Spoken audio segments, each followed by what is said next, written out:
बिस्मिल्लाहिर्रहमानिर्रहीम। अस्सलाम वालेकुम बेटे, उम्मीद है आप सब लोग खैर आफियत से होंगे। फंक्शनल इंग्लिश का पोर्शन जो वर्ब्स का है, यानी कि वर्ब्स इन फंक्शनल इंग्लिश पढ़ने के बाद यहाँ से ऑनवर्ड हमारे जो लेक्चर स्टार्ट होंगे वो वर्ब्स के लेक्चर हैं। लेकिन उसके कौन से लेक्चर हैं? उसके प्रैक्टिकल इंग्लिश के लेक्चर हैं। प्रैक्टिकल इंग्लिश का मतलब कि हम इंग्लिश में वर्ब को यूज कैसे करते हैं, हम सेंटेंस में वर्ब को यूज किस किस तरह से करते हैं और कैसे कैसे करते हैं। देखिए, हमने वर्ब के स्टार्ट में एक बात की थी, अगर हम वहीं से अपनी बात को कंटिन्यू करेंगे तो आपके लिए और मेरे लिए बड़ी आसानी रहेगी।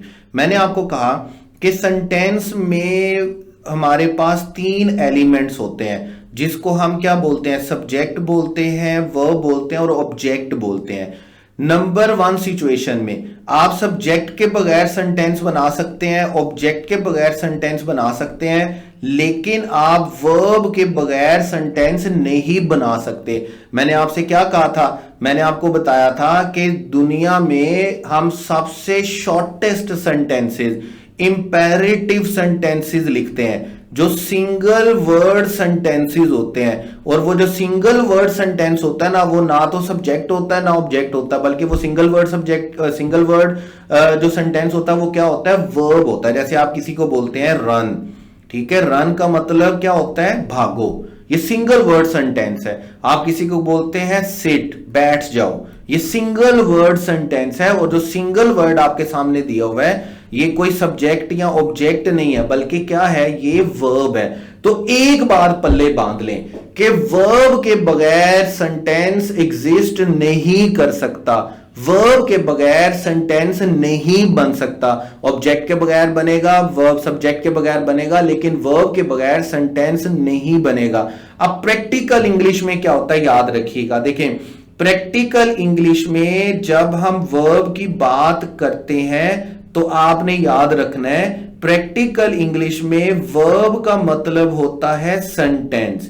मैं इसको जरा अपने तरीके से, अपने पॉइंट ऑफ व्यू से आपको ये बोल रहा हूं कि वर्ब का मतलब प्रैक्टिकल इंग्लिश में होता है सेंटेंस। यानी कि प्रैक्टिकल इंग्लिश में जब आप बोलेंगे ना कि आप इतनी तरह का वर्ब पढ़ेंगे, तो आप प्रैक्टिकल इंग्लिश में बोलेंगे कि हम इतनी तरह का सेंटेंस पढ़ेंगे।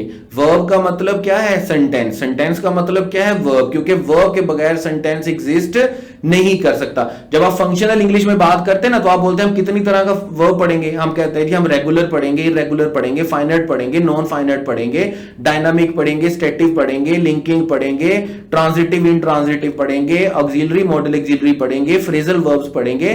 प्रैक्टिकल इंग्लिश में जब आप वर्ब की बात करते हैं तो प्रैक्टिकल इंग्लिश में वर्ब का मतलब क्या होता है कि हम कितनी तरह का सेंटेंस पढ़ेंगे।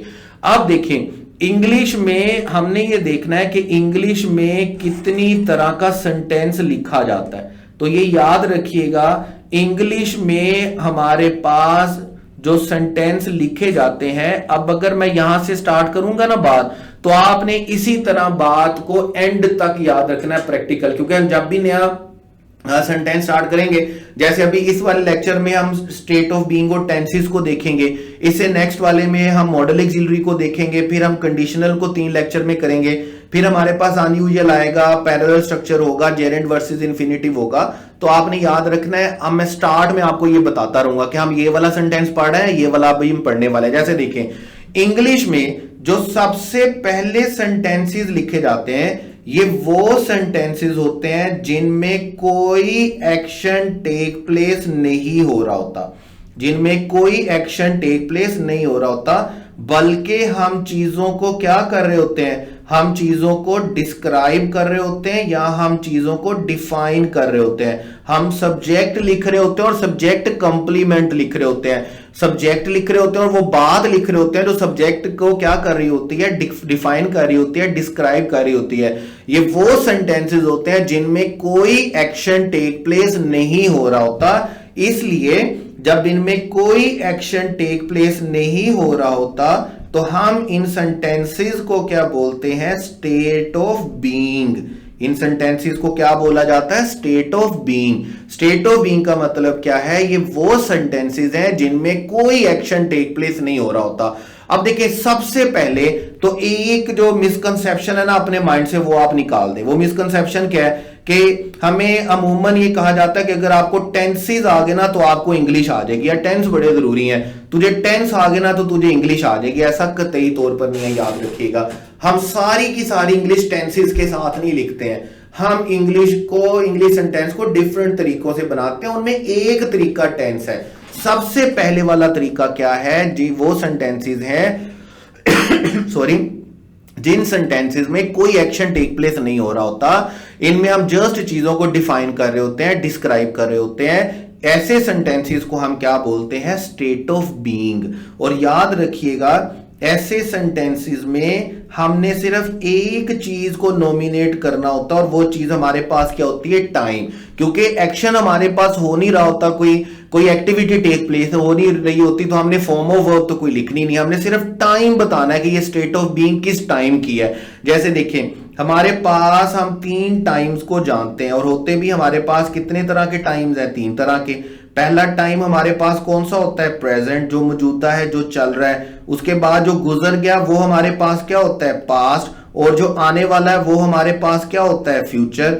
अब देखें, प्रेजेंट की स्टेट ऑफ बीइंग को हम लिखते हैं इज के साथ, एम के साथ, आर के साथ। पास्ट की स्टेट ऑफ बीइंग को हम लिखते हैं वाज के साथ, या किसके साथ? वर के साथ। और फ्यूचर के लिए हम लिखते हैं विल बी और शैल बी। अब देखें, हम प्रेजेंट लिख रहे हैं तो हमें क्या लिखना है? Is, am, are. पास्ट लिख रहे हैं तो क्या लिखना है? Was, were. फ्यूचर लिख रहे हैं तो हमें क्या लिखना है? विल बी और शैल बी। जैसे फर्ज करें, अभी अगर हम थोड़े से सेंटेंसेस लिखते हैं, लाइक मैं बोलता हूं अल्लाह अलमाइटी इज वन। मैं बोलता हूं अल्लाह इज वन। अब इस सेंटेंस में हमारे पास कोई एक्शन टेक प्लेस नहीं हो रहा है, इस सेंटेंस में कोई एक्टिविटी टेक प्लेस नहीं हो रही है, बल्कि अल्लाह हमारे पास क्या है? सब्जेक्ट। और हम सब्जेक्ट सब्जेक्ट के बारे में बात कर रहे हैं। हम सब्जेक्ट को क्या कर रहे हैं? हम सब्जेक्ट को डिस्क्राइब कर रहे हैं, सब्जेक्ट को डिफाइन कर रहे हैं। तो इसमें हम चूंकि प्रेजेंट टाइम की बात करें और प्रेजेंट में वो सिंगुलर है, तो हम क्या, सब्जेक्ट सिंगुलर है तो हम क्या बोलेंगे? अल्लाह इज वन। अगर इसी बात को हमने पास्ट में लेकर के चलना है तो हम क्या बोलेंगे? अल्लाह इज वन की जगह पर हम क्या लिखेंगे? अल्लाह वाज वन। और अगर हम फ्यूचर के लिए लेकर के चलेंगे तो वाज की जगह पर हम क्या बोलेंगे? अल्लाह विल बी वन। यानी कि ये 3 सेंटेंसेस बनेंगे, अल्लाह एक था, अल्लाह एक है और अल्लाह एक रहेगा। तो सेंटेंस क्या बनेगा? Allah is one, Allah was one, Allah will be one. ये तीनों मोड हमारे पास, तीनों टाइम हमारे पास चलेंगे स्टेट ऑफ बीइंग के। ये इंग्लिश में वो पहली तरह के सेंटेंसेस हैं जिनमें कोई एक्शन टेक प्लेस नहीं हो रहा होता, हम जस्ट सब्जेक्ट को डिफाइन कर रहे होते हैं, डिस्क्राइब कर रहे होते हैं, हम सेंटेंस में कोई एक्शन एक्टिविटी नहीं लिख रहे होते हैं। तो हमने यहां पर सिर्फ जिस चीज को देखना है वो हमारे पास क्या है? टाइम। प्रेजेंट टाइम के लिए हम क्या लिखेंगे? Is, am, are. पास्ट के लिए हम क्या लिखेंगे? वाज, वर। और फ्यूचर के लिए बेटे हम क्या लिखेंगे? विल बी और शैल बी। जैसे हम कुछ और एग्जांपल लेते हैं, हम बोलते हैं Lahore is a beautiful city. अब Lahore is a beautiful city में हम सिर्फ लाहौर के बारे में बात कर रहे हैं, कोई फिजिकल एक्टिविटी, कोई एक्शन टेक प्लेस नहीं हो रहा होता। मैं बोलता हूं I am an honest person, मैं एक ईमानदार आदमी हूं। यहां पर आई का सेंटेंस मैंने इसलिए लिखा क्योंकि मुझे एम की एग्जांपल देनी है प्रेजेंट के लिए। I am an honest man. इसी तरह अगर हम प्लूरल में जाएंगे तो हम बोलेंगे दे आर इंटेलिजेंट स्टूडेंट्स। वो क्या हैं? वो इंटेलिजेंट स्टूडेंट्स हैं। तो अभी यहां पर याद रखिएगा, मैंने इज यूज किया। इज हम तब यूज करते हैं जब सब्जेक्ट सिंगुलर होता है। जब सब्जेक्ट आई हो तो हम क्या यूज करते हैं? एम। और जब सब्जेक्ट प्लूरल हो तो हम क्या यूज करते हैं? आर, प्रेजेंट के लिए। और पास्ट में हमने क्या करना होता है? पास्ट में अगर हमारा सब्जेक्ट सिंगुलर होगा तो इसके लिए हमने क्या यूज करना है? अगर हमारा सब्जेक्ट सिंगुलर होगा तो हमने क्या यूज करना है? वाज। और अगर हमारा सब्जेक्ट प्लूरल होगा तो हमने क्या यूज करना है? वर। इसी तरह फ्यूचर में जब हम बात करेंगे तो हमने आई और वुई के लिए यूज करना होता है शैल बी, और हमने बाकी सब के लिए, ठीक है। आई वुई के लिए क्या आएगा, शैल बी। और रेस्ट ऑफ मतलब बाकी सब के लिए हमने क्या लिखना होता है बेटे, विल बी। तो इंग्लिश में मैं आपको दोबारा बोल देता हूं, इंग्लिश में वर्ब का मतलब, और कौन सी इंग्लिश में, प्रैक्टिकल इंग्लिश में, प्रैक्टिकल इंग्लिश में वर्ब के बगैर सेंटेंस एग्जिस्ट नहीं कर सकता। Verb is the vital part of sentence. Verb he decide करता है कि आपका सेंटेंस क्या है। तो वर्ब का मतलब इंग्लिश में, प्रैक्टिकल इंग्लिश में क्या होता है, सेंटेंस। तो हम ये देखेंगे कि पूरी इंग्लिश में कितनी तरह का सेंटेंस लिखा जाता है। इंग्लिश में जितनी तरह का सेंटेंस लिखा जाता है उसमें पहली तरह के जो सेंटेंसेस हैं, ये वो सेंटेंसेस हैं जिनमें कोई एक्शन टेक प्लेस नहीं हो रहा होता। जब कोई एक्शन टेक प्लेस नहीं हो रहा होता तो इसका मतलब क्या है कि सेंटेंस में कोई भी एक्टिविटी नहीं है। सेंटेंस में जब कोई एक्टिविटी नहीं है तो इसका मतलब हमें सेंटेंस में कोई फॉर्म ऑफ वर्ब नहीं लिखनी है। हमें सेंटेंस में कोई फॉर्म ऑफ वर्ब लिखने की जरूरत नहीं है, क्योंकि सेंटेंस में कोई एक्टिविटी नहीं है, एक्शन ही नहीं है। ये वो सेंटेंसेस हैं जिनमें सब्जेक्ट कोई एक्शन नहीं कर रहा होता, बल्कि सब्जेक्ट क्या कर रहा होता है, सब्जेक्ट क्या कर रहा होता है, सब्जेक्ट के बारे में बात की जा रही होती है। अगर आपको थोड़ा सा याद हो तो हमने क्या किया था, हमने वर्ब को दो वर्ड्स के साथ डिफाइन किया था। हमने कहा था वर्ब या तो स्टेट ऑफ बीइंग होती है या वर्ब क्या होता है, एक्शन होता है। तो असल में हम ये वो सेंटेंसेस की बात कर रहे हैं जिसको हम क्या बोल रहे हैं, स्टेट ऑफ बीइंग। जिन सेंटेंसेस में कोई एक्शन टेक प्लेस नहीं हो रहा होता, सब्जेक्ट को डिफाइन किया जा रहा होता है, डिस्क्राइब किया जा रहा होता है, कोई फिजिकल एक्टिविटी नहीं होती, ये पहली तरह के सेंटेंसेस होते हैं। इनमें हमें सिर्फ एक चीज देखनी होती है और वो हमारे पास क्या होता है, टाइम। हमें सेंटेंस में से जो चीज निकालनी होती है वो हमारे पास क्या होता है, टाइम। हमें सिर्फ टाइम नॉमिनेट करना होता है कि आया हम प्रेजेंट की स्टेट ऑफ बीइंग बता रहे हैं, पास्ट की स्टेट ऑफ बीइंग बता रहे हैं या फ्यूचर की स्टेट ऑफ बीइंग बता रहे हैं। प्रेजेंट की स्टेट ऑफ बीइंग के लिए हम क्या यूज करेंगे, इज एम आर। पास्ट की स्टेट ऑफ बीइंग के लिए क्या यूज करेंगे, वाज वर। और फ्यूचर के लिए क्या करेंगे, विल बी और शैल बी। प्रेजेंट के लिए जब हम इज यूज करेंगे तो हमारा सब्जेक्ट क्या होना चाहिए, सिंगुलर। जैसे हमने लिखा लाहौर इज, जैसे हमने लिखा अल्लाह इज। और अगर हम प्रेजेंट के लिए एम लिखेंगे तो हमारा सब्जेक्ट किसके लिए लिखा जाएगा, आई के लिए एम लिखा जाएगा।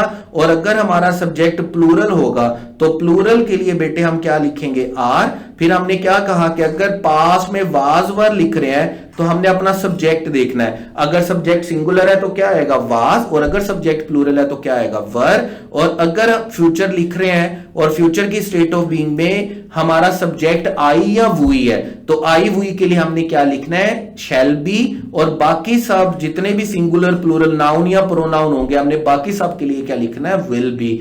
तो स्टेट ऑफ बीइंग वो सेंटेंसेस हैं जिनमें कोई एक्शन टेक प्लेस नहीं हो रहा होता। तीन तरह का स्टेट ऑफ बीइंग होता है, present state of being, past state of being, future state of being. Present state of being क्या है, is am are. Past state of being क्या है, वाज वर। और फ्यूचर स्टेट ऑफ बीइंग क्या है, will be shall be. इनमें कोई form of verb use नहीं होती क्योंकि कोई एक्शन नहीं होता। ये इंग्लिश में लिखे जाने वाले पहली तरह के सेंटेंसेस हैं जिनको हम क्या बोलते हैं, स्टेट ऑफ बीइंग। ठीक है। उसके बाद फिर हम चलेंगे आगे। फिर हम आगे कैसे चलेंगे, देखें हमने कहा कि हम जब सेंटेंस पढ़ेंगे तो जब हम वर्ब पढ़ेंगे तो वर्ब का मतलब क्या है, सेंटेंस। हमने कैसे डिफाइन किया है, हमने कहा कि इंग्लिश में जब हम प्रैक्टिकल इंग्लिश की बात करेंगे तो वर्ब का मतलब क्या होगा, सेंटेंस। और सेंटेंस का मतलब क्या होगा कि इंग्लिश में कितनी तरह का सेंटेंस लिखा जाता है। और अभी हमने क्या कहा कि इंग्लिश में नंबर 1 वो सेंटेंसेस हैं जिनमें कोई एक्शन टेक प्लेस नहीं हो रहा होता।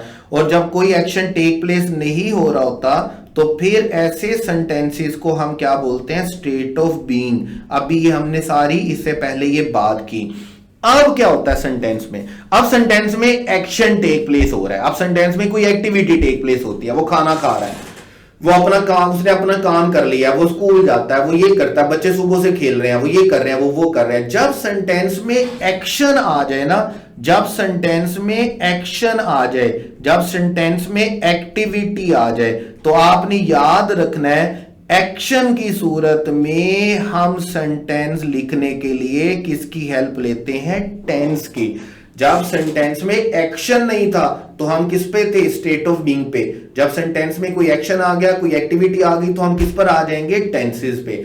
अब असल में क्या होता है, देखिए जब सेंटेंस में कोई एक्शन टेक प्लेस नहीं हो रहा होता तो सेंटेंस में सिर्फ एक चीज देखनी होती है हमने, और वो सेंटेंस में हमने क्या देखना होता है, टाइम। हम कहते हैं कि हमें सिर्फ टाइम देखना, हमें टाइम के अलावा कोई चीज देखने की जरूरत नहीं है।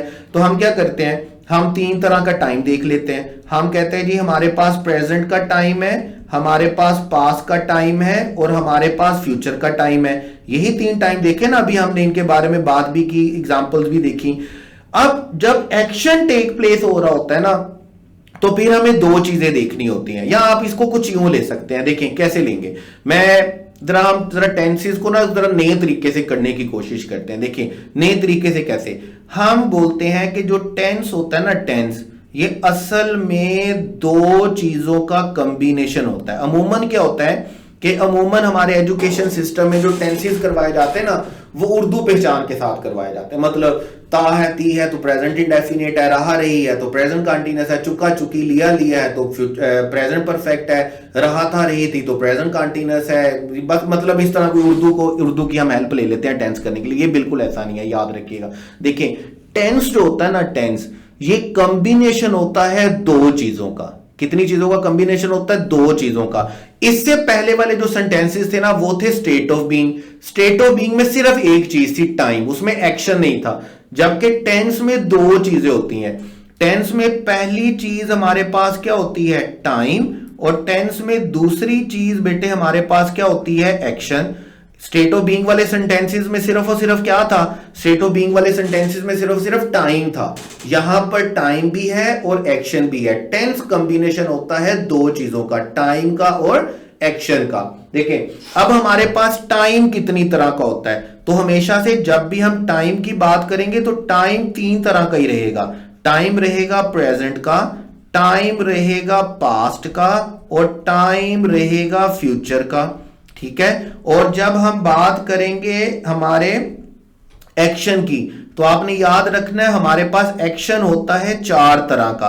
पहला एक्शन हमारे पास क्या होता है, इंडेफिनिट एक्शन। दूसरा एक्शन हमारे पास क्या होता है, कंटीन्यूअस एक्शन। तीसरा एक्शन हमारे पास बेटे क्या होता है, परफेक्ट एक्शन। और फोर्थ एक्शन हमारे पास क्या होता है, जिसको हम क्या बोलते हैं, परफेक्ट कंटीन्यूअस। आज तक आपको किसी ने टेंसेस इस तरह नहीं बताए होंगे, नहीं पढ़ाए होंगे। आपको टेंसेस डिफरेंट तरह से बताए गए होंगे, या तो कीवर्ड से बता दिए जाते हैं, या उर्दू पहचान से बता दिए जाते हैं, या कोई टैग कर दिया जाता है। जैसे प्रेजेंट इंडेफिनिट 3 तरह से आपको बता देता हूं जो तरीकाकार होते हैं। जैसे पहला टीचर ए है, वो क्या करता है, वो कहता है जी जिस उर्दू फिक्रे के आखिर में ता है ती है आता है, तो वो क्या बन जाता है, वो प्रेजेंट इंडेफिनिट बन जाता है। तो मैं क्या करता हूं, तो मैं शरारतन कभी क्लास में बच्चों से पूछू ना, जी बेटे प्रेजेंट इंडेफिनिट किसे कहते हैं, और बच्चे से आगे से कहते हैं सर उर्दू फिक्रे के आखिर में ता ती आता है। खास तौर पे छोटी क्लासेस के जो बच्चे होते हैं, तो कभी बच्चों के साथ वास्ता पड़ता है, तो मैं उनको एक सेंटेंस लिखता हूं। मैं बोलता हूं बेटे सेंटेंस है वो कुत्ता है, तो ये कौन सा टेंस है, ये कौन सा टेंस है। आप देखिए आपकी डेफिनेशन के मुताबिक सेंटेंस के आखिर पे क्या आ रहा है, ता है आ रहा है। अब ता है आ रहा है तो इसका मतलब ये आपकी डेफिनेशन के मुताबिक ये कौन सा सेंटेंस होना चाहिए, ये प्रेजेंट इंडेफिनिट होना चाहिए। जबकि ये तो प्रेजेंट इंडेफिनिट नहीं है, क्योंकि इस सेंटेंस में बेसिकली कोई एक्शन ही मौजूद नहीं है। तो बेसिकली ये टेंस का सेंटेंस ही नहीं है, ये सेंटेंस ही किसका है, ये स्टेट ऑफ बीइंग का सेंटेंस है, याद रखिएगा। इसी तरह फिर मैं शरारतन दूसरा सेंटेंस पूछता हूं। मैं बोलता हूं वो कुर्सी पर बैठा हुआ है, वो कुर्सी पर बैठा हुआ है। अब अगर इसकी ट्रांसलेशन आप करेंगे, तो मैं बच्चों से इसकी ट्रांसलेशन करें, बच्चे फौरन इसकी ट्रांसलेशन क्या कर देते हैं, बच्चे फौरन इसकी ट्रांसलेशन कर देते हैं, sir he is sitting on the chair, वो कुर्सी पर बैठा हुआ है। अब उनकी डेफिनेशन के मुताबिक प्रेजेंट कंटीन्यूअस उस टेंस को बोलते हैं जिसके उर्दू फिक्रे के आखिर में रहा रही आता है। ये पहली तरह के टीचर होते हैं जो स्टूडेंट्स को टेंसेस करवाते हैं उर्दू हेल्प के साथ। ता है ती है, रहा रही है, चुका चुकी है, लिया लिए, रहा था रही थी, चुका था चुकी थी, लिया था लिए थे। तो ये उर्दू हेल्प करते हैं टेंसेस को करने के लिए। समहाउ किसी हद तक बहुत सारी सिचुएशन में ये सही भी होता है, लेकिन ज्यादातर सिचुएशन में ये बातें गलत हो जाती हैं। ठीक है। अच्छा, फिर दूसरी तरह के वो टीचर्स होते हैं जो टैगिंग के साथ सिखाते हैं। टैगिंग मतलब कीवर्ड, मतलब अब वो कहते हैं जी अगर आपके उर्दू फिक्रे इंग्लिश फिक्रे में डेली आ जाए, आपके इंग्लिश फिक्रे में एवरीडे आ जाए, आपके फिक्रे में एवरी ईयर आ जाए, एवरी वीक आ जाए, तो समटाइम्स आ जाए, तो ऐसी सूरत में आपने सेंटेंस को प्रेजेंट इंडेफिनिट में करना है। या फिर टैगिंग इंग्लिश में हो जाती है, जैसे कोई ऐसा एक्शन जो हैबिट है, जो ऐसा एक्शन जो यूनिवर्सल ट्रूथ है, तो इसके लिए हम कौन सा वर्ड यूज कर देते हैं, उसके लिए हम कौन सा टेंस यूज कर देते हैं, उसके लिए हम यूज कर देते हैं present indefinite.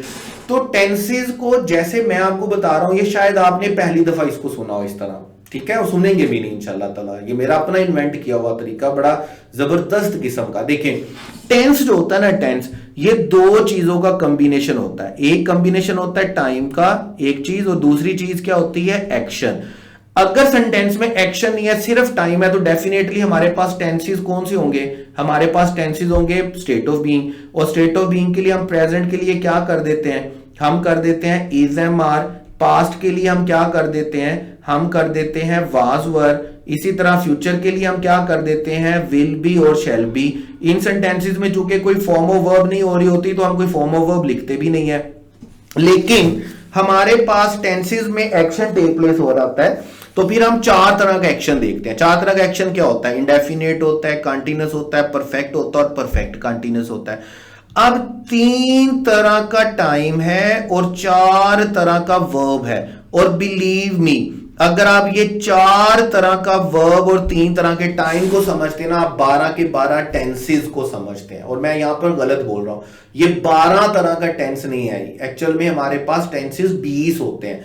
12 tenses active voice के होते हैं और 8 टेंसेस किसके होते हैं, पैसिव वॉइस के होते हैं। देखें, अब हम क्या करते हैं, अभी हम टेंसेस में आगे चलते हैं। टेंसेस में आगे क्या चलते हैं, देखें होता क्या है कि अमूमन ऐसा समझा जाता है कि जब भी आप कोई सेंटेंस लिखेंगे या बोलेंगे, तो वो हमेशा आपने किस में बोलना है, टेंस में बोलना है। ऐसा बिल्कुल नहीं है। पहला टेंस कौन सा होता है, स्टेट ऑफ बीइंग। दूसरा टेंस कौन सा होता है, एक्शन। एक्शन वाला कौन सा होता है, टेंस होता है। लेकिन कभी भी आप डायरेक्ट टेंस पर नहीं चले जाते। तीन चीजें आपने देखनी होती हैं उसमें। नंबर 1, आपने सेंटेंस में सबसे पहले उसकी क्या देखनी होती है, वॉइस।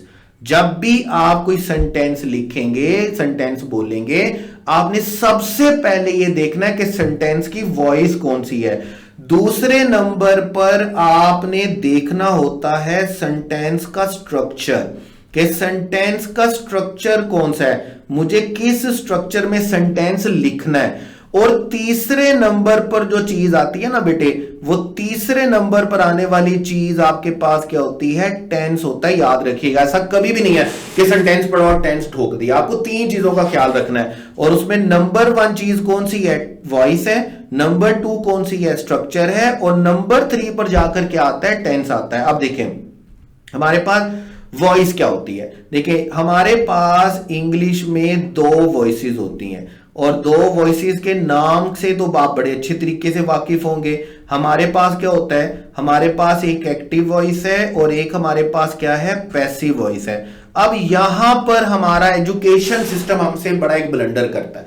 ब्लंडर कैसे करता है, हमें कहा जाता है कि एक्टिव को पैसिव में चेंज करें, पैसिव को एक्टिव में चेंज करें।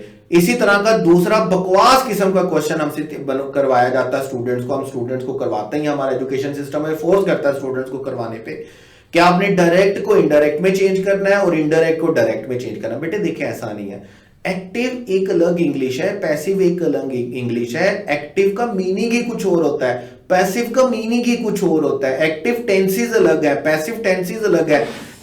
देखिए जब भी आपने सेंटेंस में किसी सेंटेंस की वॉइस को देखना है ना कि वो एक्टिव है या पैसिव है, तो आपने उस सेंटेंस में उसके सब्जेक्ट को देखना है कि सेंटेंस में सब्जेक्ट है या नहीं। अब सब्जेक्ट हम किसको बोलते हैं, टेक्निकली सब्जेक्ट हम बोलते हैं डूअर ऑफ एक्शन को, जिसको हम उर्दू में क्या बोलते हैं, जिसको हम उर्दू में बोलते हैं फाइल। फाइल मतलब काम करने वाला। सब्जेक्ट को आपने देखना है, सेंटेंस की वॉइस डिपेंड कर रही होती है सब्जेक्ट पे, कि सब्जेक्ट मौजूद है या मौजूद नहीं है। अगर सेंटेंस में सब्जेक्ट मौजूद है तो आपने एक्टिव वॉइस सेंटेंस ट्रांसलेट करना होता है, और अगर सेंटेंस में सब्जेक्ट मौजूद नहीं है और अगर सब्जेक्ट है भी तो वो पैसिवली काम कर रहा है, वो एक्टिवली काम नहीं कर रहा, सेंटेंस के स्टार्ट में नहीं है, तो फिर हम उसे क्या बोलेंगे कि वो क्या होगा, पैसिवाइज होगा। फर्ज करें मैं कुछ सेंटेंसेस बोलता हूं, मैं बोलता हूं, मैं अभी कुछ उर्दू के सेंटेंसेस बोलूंगा, आपने फटाफट से मुझे बाद में सिर्फ ये बताना है कि ये एक्टिव है या पैसिव है। जैसे देखें, मैं बोलता हूं कि मैं सुबह सवेरे उठा, मैं नहाया, मैंने कुरान मजीद की तिलावत की, मैंने नमाज पढ़ी, मैं सैर करने के लिए निकल गया। वहां एक कोने में अल्लाह ताला का जिक्र किया जा रहा था, एक कोने में खवातीन गप्पे लगाई जा रही थी, खवातीन गप्पे लगा रही थी, बच्चे पतंगे उड़ा रहे थे, शोर मचाया जा रहा था, एक्सरसाइज की जा रही थी, मैंने कुछ देर वहां पर चहलकदमी की और वापस आ गया। अब ये जरा सेंटेंसेस सारे हम वन बाय वन करके रिकॉल करेंगे और आपने कोई दूसरी चीज मुझे नहीं बतानी है, आपने मुझे कोई दूसरी चीज अपने मुंह से नहीं निकालनी है कि इसका टेंस कौन सा है, इसका स्ट्रक्चर कौन सा, सिर्फ वॉइस पे गौर करना है कि इसकी वॉइस कौन सी है, ये एक्टिव है या पैसिव है। जैसे देखिए, मैं कहता हूं मैं सुबह सवेरे उठा, अब मैं सुबह सवेरे उठा में सब्जेक्ट क्या है, आई सब्जेक्ट है, तो इसका मतलब सेंटेंस में सब्जेक्ट मौजूद है, तो ये कौन सी वॉइस हुई, एक्टिव। मैं नहाया मतलब नहाया कौन, मैं, इसका मतलब सब्जेक्ट मौजूद है तो एक्टिव। मैंने नमाज पढ़ी, सब नमाज किसने पढ़ी, मैंने, इसका मतलब ये एक्टिव वॉइस है। मैंने कुरान मजीद की तिलावत की, कुरान मजीद की तिलावत किसने की, मैंने, तो आई क्या हुआ, सब्जेक्ट है तो एक्टिव वॉइस है। मैं सुबह की सैर करने के लिए पार्क में चला गया, पार्क में कौन गया, मैं, इसका मतलब सब्जेक्ट मौजूद है तो एक्टिव वॉइस है। यहां से फिर आगे देखते हैं, मैं कहता हूं, मैंने कहा कि एक कोने में अल्लाह ताला का जिक्र किया जा रहा था।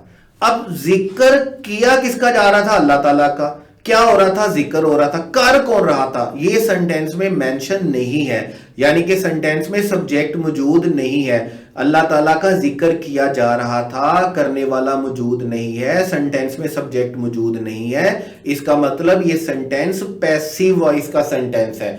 बात समझ में आ रही है। अब इसे आगे चलते हैं, बच्चे पतंगे उड़ा रहे थे, अब पतंगे उड़ाई जा रही थी, तो पतंगे उड़ा कौन रहे थे, बच्चे उड़ा रहे थे, इसका मतलब सब्जेक्ट मौजूद है तो क्या है, एक्टिव वॉइस है। अब जरा इन दो सेंटेंसेस का मुआवजा करते हैं हम। देखिए, मैंने कहा एक कोने में अल्लाह ताला का जिक्र किया जा रहा था, पतंगे उड़ाई जा रही थी, इस सेंटेंस में सब्जेक्ट मौजूद नहीं है, इस सेंटेंस में सब्जेक्ट मौजूद है। अब जरा दोनों का टेंस देखें, एक कोने में अल्लाह ताला का जिक्र किया जा रहा था, पास्ट टाइम है, कंटीन्यूअस एक्शन है, तो टेंस कौन सा है, पास्ट कंटीन्यूअस, लेकिन ये है पास्ट कंटीन्यूअस का पैसिव वॉइस। बच्चे पतंगे उड़ा रहे थे, ये भी पास्ट कंटीन्यूअस है, लेकिन ये पास्ट कंटीन्यूअस का एक्टिव वॉइस सेंटेंस है। देखिए, इसको हम ट्रांसलेट करेंगे पास्ट कंटीन्यूअस के पैसिव वॉइस रूल के अकॉर्डिंगली, इसको हम ट्रांसलेट करेंगे पास्ट कंटीन्यूअस के एक्टिव वॉइस रूल्स के अकॉर्डिंगली। ये दो अलग टेंसेस हैं, हम दो तरह की वॉइस लिखते हैं, दो तरह के टेंसेस होते हैं, पास्ट कंटीन्यूअस एक्टिव वॉइस में भी होता है, पास्ट कंटीन्यूअस पैसिव वॉइस में भी होता है। जिस तरह इनका पैसिव एग्जिस्ट करता है, एक्टिव एग्जिस्ट करता है, इसी तरह पैसिव एग्जिस्ट करता है। ये ब्लंडर किस्म का क्वेश्चन है कि एक्टिव को पैसिव में बदलना, पैसिव को एक्टिव में बदलना, इंग्लिश ही दो होती हैं।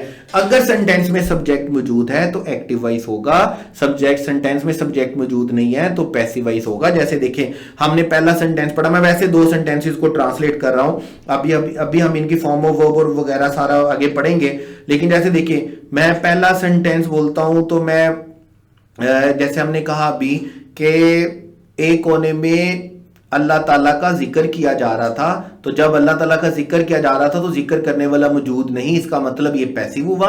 और बच्चे पतंगे उड़ा रहे थे, इसमें एक पतंगे उड़ाने वाले बच्चे मौजूद हैं, तो ये क्या हुआ, एक्टिव। तो आपने याद रखना है, जिस तरह हमने पहले सेंटेंस में देखा कि इसका टेंस क्या है, पास्ट कंटीन्यूअस, अब पास्ट कंटीन्यूअस के साथ इसकी वॉइस कौन सी है, पैसिव, क्योंकि जिक्र करने वाले का हमें नहीं बताया गया। जबकि दूसरा सेंटेंस भी पास्ट कंटीन्यूअस का है और पास्ट कंटीन्यूअस के साथ इसकी वॉइस कौन सी है, एक्टिव, क्योंकि उसमें पतंगे उड़ाने वाले बच्चे मौजूद हैं। अगर सब्जेक्ट हुआ तो आपका सेंटेंस क्या होगा, एक्टिव, और अगर सेंटेंस सब्जेक्ट ना हुआ या पैसिवली हुआ तो फिर क्या होगा, पैसिवाइज। आप कोई सा भी टेंस लिखेंगे, आप कोई सा भी स्ट्रक्चर लिखेंगे, जब आपने सेंटेंस लिखना है, सेंटेंस बोलना है, तो सबसे पहले चीज आपने ये डिसाइड करनी है कि आपने उसकी वॉइस कौन सी लिखनी है। आपने एक्टिव वॉइस लिखनी है या पैसिव वॉइस, सेंटेंस में सब्जेक्ट मौजूद है या सेंटेंस में सब्जेक्ट मौजूद नहीं है। जिस तरह टेंसेस एक्टिव वॉइस में मौजूद है उसी तरह सेंटेंसेस किस में मौजूद है, पैसिव वॉइस में। अभी हम डिटेल में जाके इसको पढ़ेंगे भी। दूसरे नंबर पर हम आ जाते हैं। दूसरे नंबर पर हमने ये कहा कि सेंटेंस की दूसरी चीज जो हमने देखनी है वो हमारे पास क्या होता है, स्ट्रक्चर। और याद रखिएगा इंग्लिश में हमारे पास किसी भी सेंटेंस को लिखने के 6 स्ट्रक्चर्स होते हैं। 6 स्ट्रक्चर्स में पहला स्ट्रक्चर हमारे पास कौन सा होता है, पहला स्ट्रक्चर हमारे पास होता है बेटे एफर्मेटिव स्ट्रक्चर, जिसमें सेंटेंस का होना, एक्शन का टेक प्लेस होना बताया जाता है। फिर हमारे पास होता है नेगेटिव स्ट्रक्चर, जिसमें सेंटेंस का ना होना बताया जाता है। फिर हमारे पास होता है इंट्रोगेटिव स्ट्रक्चर। इंट्रोगेटिव स्ट्रक्चर कौन सा होता है, जिसमें क्वेश्चन पूछा जा रहा होता है। फिर हमारे पास होता है नेगेटिव इंट्रोगेटिव। नेगेटिव इंट्रोगेटिव क्या होता है, जिसमें क्वेश्चन भी पूछा जा रहा होता है और जिसमें नहीं भी होती। अभी मैं कुछ सेंटेंसेस भी बोलूंगा, आपको फौरन समझ में आ जाएगी 6 के 6 की। उसके बाद हमारे पास होता है WH इंट्रोगेटिव। WH इंट्रोगेटिव कौन से सेंटेंसेस होते हैं, जिनमें हम WH का वर्ड यूज करके क्वेश्चन पूछते हैं। और फिर हमारे पास आता है WH नेगेटिव इंट्रोगेटिव, जिसमें हम क्वेश्चन भी पूछ रहे होते हैं WH का वर्ड यूज करके और निगेशन भी होती है। अब जरा 6 के 6 स्ट्रक्चर को देखिएगा। देखें 6 के 6 स्ट्रक्चर कैसे चलते हैं। एफर्मेटिव स्ट्रक्चर, एक्शन का होना, हम बोलते हैं she is cooking food, he is going to school, he is doing his work, he has completed his task। ऐसे सेंटेंसेस जिसमें एक्शन टेक प्लेस हो रहा होता है, उसके लिए हम कौन सा स्ट्रक्चर बोलते हैं, एफर्मेटिव। और एफर्मेटिव स्ट्रक्चर का हम बनाते कैसे हैं कि इंग्लिश में हम सबसे पहले क्या लिखते हैं, सब्जेक्ट लिखते हैं, उसके बाद हम वर्ब लिखते हैं और वर्ब के बाद हम क्या लिखते हैं, ऑब्जेक्ट लिखते हैं। लेकिन ज्यादातर सेंटेंसेस में हम वर्ब को 2 हिस्सों में डिवाइड कर देते हैं। हम हेल्पिंग वर्ब लिखते हैं, हेल्पिंग वर्ब के साथ वर्ब लिखते हैं और वर्ब के साथ क्या लिखते हैं, ऑब्जेक्ट लिखते हैं। ठीक है, आपको याद होगा सिर्फ 2 स्ट्रक्चर ऐसे हैं जिनमें हेल्पिंग वर्ब नहीं होता, प्रेजेंट इंडेफिनिट का एफर्मेटिव स्ट्रक्चर और पास्ट इंडेफिनिट का एफर्मेटिव स्ट्रक्चर। बाकी सारे स्ट्रक्चर में हेल्पिंग वर्ब मौजूद होता है। तो हम बोलते हैं she is cooking food, he has completed his task, he is going to school. चले 3 सेंटेंसेस को हम लेकर के चलते हैं। फिर हमारे पास आता है नेगेटिव। नेगेटिव में हमने क्या करना होता है, हमने हेल्पिंग वर्ब के बाद क्या ऐड करना होता है, नॉट। जैसे हम बोलते हैं she is cooking food, negative क्या बनेगा, she is not cooking food. He is doing his duty, negative क्या बनेगा, he is not doing his duty. He has completed his task, he has not completed his task। Negative मतलब जिसमें action नहीं हो रहा होता। और इंट्रोगेटिव में हमने क्या करना होता है, हमने हेल्पिंग वर्ब को पहले लिखना होता है, किससे, हमने हेल्पिंग वर्ब को पहले लिखना होता है सब्जेक्ट से। जैसे हमारे पास क्या चलता है, हम बोलते हैं she is cooking food, she is not cooking food, और इंट्रोगेटिव बनाने के लिए is she cooking food. He is doing his duty, he is not doing his duty, is he doing his duty? He has completed his task, he has not completed his task, and has he completed his task? Helping verb subject से पहले आ जाएगा। और दूसरा काम आपने क्या करना है, सेंटेंस को खत्म करना है, किसके ऊपर, क्वेश्चन मार्क के ऊपर। फिर हमारे पास आता है नेगेटिव इंट्रोगेटिव। नेगेटिव इंट्रोगेटिव में आपने क्या करना होता है, चूंकि इसमें निगेशन भी है, इंट्रोगेशन भी है, आपने हेल्पिंग वर्ब पहले लिखना होता है, उसके बाद सब्जेक्ट लिखना होता है, सब्जेक्ट के बाद नोट लिखना होगा, नोट के बाद वर्ब की फॉर्म लिखनी है, उसके बाद ऑब्जेक्ट लिखना है, और ऑब्जेक्ट के बाद क्या लिखना है, क्वेश्चन मार्क। जैसे देखें, आपने कहा एफर्मेटिव में she is cooking food, she is not cooking food, is she cooking food. और नेगेटिव इंट्रोगेटिव क्या होगा, is she not cooking food, is he not doing his duty, is Pakistan not making a progress, are the students not making a noise, has he not completed his task। ये वो sentences हैं जिनमें question भी पूछा जा रहा होता है, जिसमें मनाही भी होती है, निगेशन भी होती है। फिर हमारे पास आते हैं WH इंट्रोगेटिव और WH नेगेटिव इंट्रोगेटिव। इसमें हम WH का वर्ड यूज करके क्वेश्चन पूछते हैं। और WH का वर्ड मतलब WH फैमिली। WH फैमिली में कौन कौन से वर्ड्स हैं हमारे पास, W में वेयर का वर्ड है, हमारे पास विच का वर्ड है, हमारे पास हुज का वर्ड है हुज का वर्ड है, हमारे पास हु का वर्ड है, हमारे पास व्हाट का वर्ड है। ठीक है, हमारे पास 8 वर्ड होते हैं जिनको हम WH फैमिली मेंबर्स बोलते हैं, जो क्वेश्चन करने के लिए यूज किए जाते हैं। ठीक है, हमारे पास वाई का वर्ड है और हमारे पास हाउ का वर्ड है। ये 8 वर्ड हमारे पास क्वेश्चन पूछने के लिए यूज होते हैं। लेकिन याद रखिएगा, ये होम का वर्ड क्वेश्चन पूछने के लिए यूज नहीं होता है। ये जब हम रिलेटिव प्रोनाउन पढ़ेंगे ना प्रोनाउन में, तो ये आपको बड़े अच्छे तरीके से समझ में आ जाएगा। आप बड़े अच्छे तरीके से इंशाल्लाह इस बात को समझ जाएंगे होम को। ये होम इंट्रोगेटिव वर्ड नहीं होता। अगर आप देखिए, आप एक प्लेन क्वेश्चन पूछ रहे हैं, क्या वो खाना पका रही है, क्या उसने अपना काम कर लिया है, क्या वो अपना काम कर रहा है, तो इसके लिए तो आप हेल्पिंग वर्ब को सब्जेक्ट से पहले लिखेंगे, फिर आप WH वर्ड यूज करते हैं। आप कहते हैं वो क्यों खाना पका रही है, वो कहां खाना पका रही है, कब खाना पका रही है, कौन खाना पका रहा है, कैसे खाना पका रहा है, किसका खाना पका रहा है। जब आप इस तरह के वर्ड यूज करेंगे तो फिर आपने याद रखना है, आपने सेंटेंस को स्टार्ट करना है उस WH वर्ड से, उसके बाद हेल्पिंग वर्ब आएगा, उसके बाद सब्जेक्ट आएगा, सब्जेक्ट के बाद उसी तरह वर्ब आएगा, और वर्ब के बाद आपके पास बेटे क्या आएगा, ऑब्जेक्ट आएगा। और चूंकि ये इंट्रोगेटिव सेंटेंस है तो आपने सेंटेंस के बाद क्या लिखना है, सेंटेंस के एंड पे क्या लिखना है, question mark.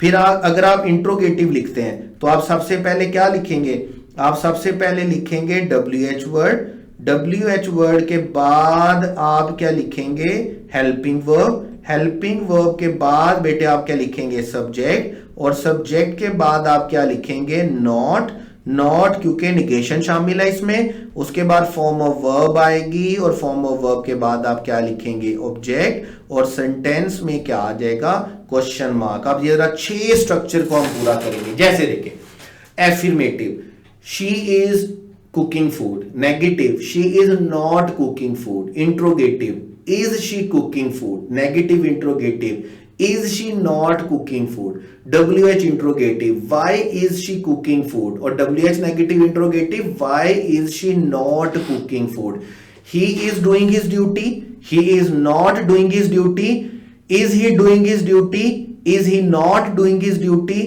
why is he, where is he doing his duty, and why is he not doing his duty. इसी तरह एक और एग्जांपल ले लेते हैं, हमारी बात मुकम्मल हो जाएगी। He has completed his task, he has not completed his task, has he completed his task, has he not completed his task, why has he completed his task, या when has he completed his task and when has he not completed his task. ये बात पल्ले बांध लीजिएगा कि जब भी आप कोई टेंस लिख रहे होंगे और टेंस में आप कोई वॉइस लिख रहे होंगे, ठीक है, वॉइस में सिर्फ क्या होगा, अगर पैसिव वॉइस लिख रहे हैं तो जहां जहां पर सब्जेक्ट आ रहा है तो वहां पर चूंकि सब्जेक्ट नहीं होता तो वहां पर हम सब्जेक्ट की जगह पर क्या लिख देंगे, वहां पर हम सब्जेक्ट की जगह पर ऑब्जेक्ट लिख देते हैं। ठीक है, तो हम क्या करते हैं, हम जहां जहां पर भी आप टेंस लिखेंगे, वॉइस लिखेंगे या मॉडल ऑक्सिलरी लिखेंगे, आगे जाके हम मॉडल ऑक्सिलरी को डिटेल के साथ पढ़ेंगे भी, तो जहां पर भी मॉडल ऑक्सिलरी भी लिखेंगे ना, स्ट्रक्चर यही रहेंगे। जैसे फर्स्ट करें, आप बोलते हैं we should respect our parents, अब नेगेटिव क्या बनेगा, we should not respect our parents. Negative interrogative क्या बनेगा, should we respect our parents. हमें वालिदैन की इज्जत करनी चाहिए, हमें वालिदैन की इज्जत नहीं करनी चाहिए, क्या हमें वालिदैन की इज्जत करनी चाहिए, क्या हमें वालिदैन की इज्जत नहीं करनी चाहिए, हमें वालिदैन की इज्जत क्यों करनी चाहिए और हमें वालिदैन की इज्जत क्यों नहीं करनी चाहिए। अब ये मॉडल ऑक्सिलरी सेंटेंसेस हैं, 6 के 6 स्ट्रक्चर चलेंगे। एक्टिव वॉइस में 6 के 6 चलते हैं, पैसिव वॉइस में भी 6 चलेंगे। जैसे कुरान मजीद की तिलावत की जानी चाहिए, ये है मॉडल ऑक्सिलरी, पैसिव वॉइस है। ठीक है, हम आगे जाके मॉडल ऑक्सिलरी में पढ़ेंगे भी। गर्ज ये कि आप पूरी इंग्लिश में किसी तरह का सेंटेंस लिख रहे होंगे, आपने याद रखना है आपका सेंटेंस की जो स्ट्रक्चर होगा ना, वो 6 स्ट्रक्चर होंगे। वॉइस की वॉइसेस कितनी होंगी, 2। वॉइस कौन सी होगी, एक्टिव वॉइस या पैसिव वॉइस, और स्ट्रक्चर कौन सा होगा, affirmative, negative, interrogative, negative interrogative, WH interrogative और WH नेगेटिव इंट्रोगेटिव। अब तीसरे नंबर पर बेटे जो चीज आती है ना, तीसरे नंबर पर जो चीज आती है सेंटेंस में, वो क्या आती है, टेंस। देखें, कोई भी सेंटेंस आपने लिखना है, कोई भी सेंटेंस आपने बोलना है, आपने सबसे पहले ये देखना है कि आप उसकी वॉइस कौन सी रख रहे हैं, एक्टिव वॉइस है या पैसिव। एक्टिव अलहदा इंग्लिश है, पैसिव अलहदा इंग्लिश है, सब्जेक्ट हुआ तो एक्टिव, सब्जेक्ट नहीं है तो पैसिव। दूसरी चीज आपने क्या देखनी है कि उसका स्ट्रक्चर कौन सा है, एफर्मेटिव है, नेगेटिव है, इंट्रोगेटिव है, नेगेटिव इंट्रोगेटिव है, WH इंट्रोगेटिव है या WH नेगेटिव इंट्रोगेटिव। और तीसरे नंबर पर आपने क्या देखना है कि उसका टेंस कौन सा है। और टेंस देखने के लिए फिर आपने क्या करना होता है, टेंस देखने के लिए आपने दो चीजें देखनी होती हैं। नंबर 1 पे आपने क्या देखना है, टाइम, और नंबर 2 पे आपने क्या देखना है, एक्शन।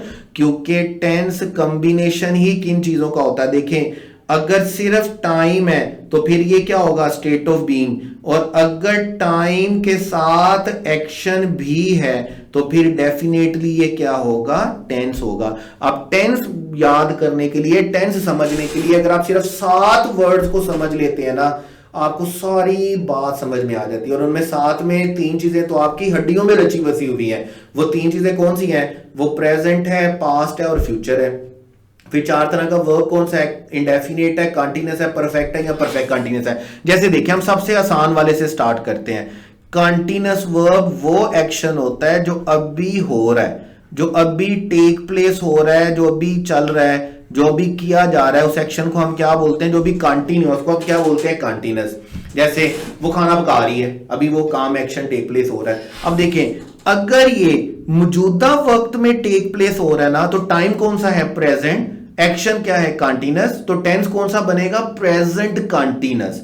और अगर ये गुजरे हुए जमाने में हो रहा था, जैसे वो खाना पका रही है, वो खाना पका रही थी, मतलब टाइम कौन सा चला गया, पास्ट, और एक्शन कौन सा है, कंटीन्यूअस। तो टाइम पास्ट है, एक्शन कंटीन्यूअस है, दोनों को मिलाने से कौन सा टेंस बनेगा, पास्ट कंटीन्यूअस। फिर अगर फ्यूचर चला गया तो ये क्या बन जाएगा, फ्यूचर कंटीन्यूअस। तो 3 टेंसेस हमारे पास बनते हैं। अच्छा फिर यहां पे भी बात खत्म नहीं होती, देखें मौजूदा वक्त में काम चल रहा है तो टेंस है हमारे पास प्रेजेंट कंटीन्यूअस। फिर हमने ये देखना है कि सेंटेंस में सब्जेक्ट मौजूद है या सेंटेंस में सब्जेक्ट मौजूद नहीं है। अगर सेंटेंस में सब्जेक्ट मौजूद है, यस है, तो इसका मतलब हमारे पास कौन सी वॉइस होगी, एक्टिव वॉइस। और अगर सेंटेंस में सब्जेक्ट मौजूद नहीं है तो ये कौन सी वॉइस होगी, पैसिव वॉइस। यानी कि आप जरा कंटीन्यूअस के टेंस को जरा गौर से देखिएगा। हमने क्या कहा, मैंने क्या कहा आपसे, हमने कहा कि अगर सेंटेंस में मौजूदा वक्त में काम चल रहा है, तो मौजूदा वक्त का मतलब प्रेजेंट टाइम, काम चल रहा है मतलब कंटीन्यूअस, तो टेंस कौन सा बनेगा, प्रेजेंट कंटीन्यूअस। मौजूदा वक्त में काम चल रहा है और सब्जेक्ट मौजूद है तो फिर ये प्रेजेंट कंटीन्यूअस का एक्टिव वॉइस होगा। और अगर मौजूदा वक्त में काम चल रहा है लेकिन सेंटेंस में सब्जेक्ट मौजूद नहीं है तो फिर ये प्रेजेंट कंटीन्यूअस का पैसिव वॉइस स्ट्रक्चर होगा। याद रखिएगा, जिस तरह प्रेजेंट कंटीन्यूअस एक्टिव वॉइस में एग्जिस्ट करता है उसी तरह प्रेजेंट कंटीन्यूअस पैसिव वॉइस में भी एग्जिस्ट करता है।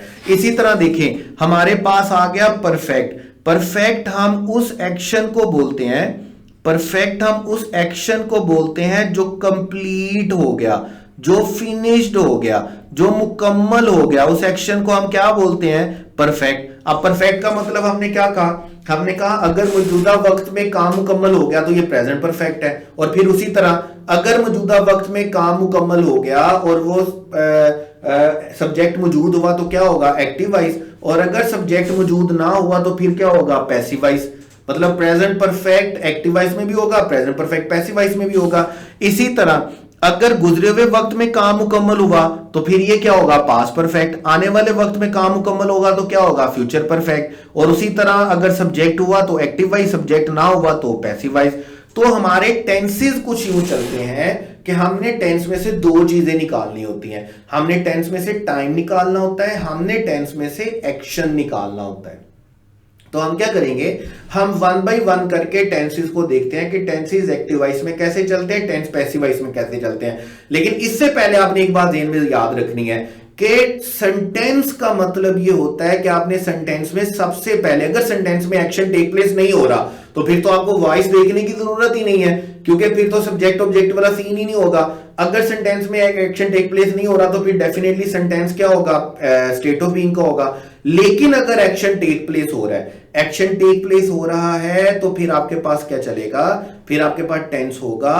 इसका मतलब आपको एक्टिव भी देखना है, पैसिव भी देखना है। तो जब भी आप एक्शन वाला सेंटेंस लिखेंगे, आपने सबसे पहले ये देखना है कि सेंटेंस की वॉइस कौन सी है, दूसरे नंबर पे देखना है सेंटेंस का स्ट्रक्चर कौन सा है, और तीसरे नंबर पर आपने देखना है कि सेंटेंस में टेंस कौन सा है। और सब्जेक्ट वॉइस देखने के लिए किसको देखना है, सब्जेक्ट को, और टेंस देखने के लिए किन दो चीजों को देखना है, टाइम को और एक्शन को। अब इन्हीं दो चीजों को ध्यान में रखिएगा। अभी हम वन बाय वन करके सारे टेंसेस को देखेंगे और फिर हम ये भी देखेंगे कि हमने पेपर पॉइंट ऑफ व्यू से टेंस को क्लियर कैसे करना है। इंशाल्लाह ताला वो हमारे इसी लेक्चर का सेकंड पार्ट होगा जो इसके बाद अपलोड किया जाएगा इंशाल्लाह ताला। तब तक के लिए अल्लाह हाफिज, wish you all the best.